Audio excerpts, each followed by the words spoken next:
अंजलि के पति ने पहले भी शादी की थी जिससे उनका बेटा बीरेन था। आसान भाषा में कहा जाए तो अंजलि का ये सौतेला बेटा था जिसकी उम्र 20 साल की हो गई थी।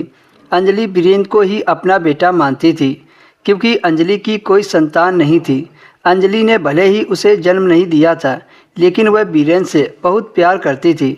अंजलि का पति और बेटा दोनों फ्रेंडली स्वभाव के थे, मतलब वे दोनों बाप बेटा कम दोस्त ज़्यादा लगते थे। सुबह शाम दोनों साथ में वॉक पर जाते थे।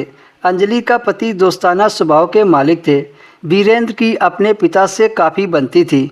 अक्सर वे दोनों आपस में पड़ोस की औरतें और लड़कियों के बारे में बात करते रहते थे। अंजलि के किचन और वीरेंद्र की स्टडी रूम का सिर्फ एक दीवार का फासला था। एक दिन अंजलि ने नोटिस किया वो अपने कमरे में पढ़ाई के दौरान अपनी माँ के बलून को निहार रहा था। जब अंजलि ने पूछा, वीरेंद्र क्या देख रहे हो, तो वह डर गया और रोने लगा और अपनी गलती की माफ़ी मांगने लगा। इस पर अंजलि ने कुछ नहीं कहा। यही गलती अंजलि को भारी पड़ गई थी, उसे माफ़ नहीं करना चाहिए था। अंजलि ने अपने पति को एक कमरे में बुलाया और कहा कि मैं कई दिनों से देख रही हूँ कि मैं जब भी किचन में खाना बनाती हूँ तो वीरेंद्र मुझे अजीब सी नज़रों से देखता है।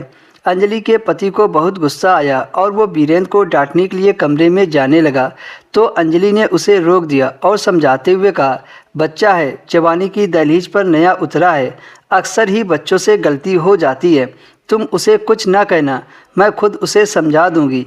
अगले दिन जब वीरेंद्र शाम की वॉक से वापस आया तो पीछे से अंजलि का पति भी आ गया और अंजलि से बोला कि वीरेंद्र का तुम्हारे प्रति नज़रिया बदल गया है, वो तुम्हें माँ कम पत्नी ज़्यादा मानता है। अब क्या करें?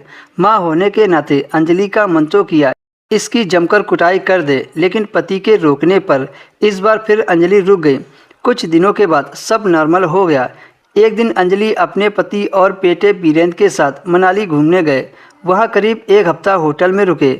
वहाँ पर अंजलि ने ध्यान दिया कि वीरेंद्र की नज़र वहाँ पर रुकी लड़कियों के बड़े बलून पर थी।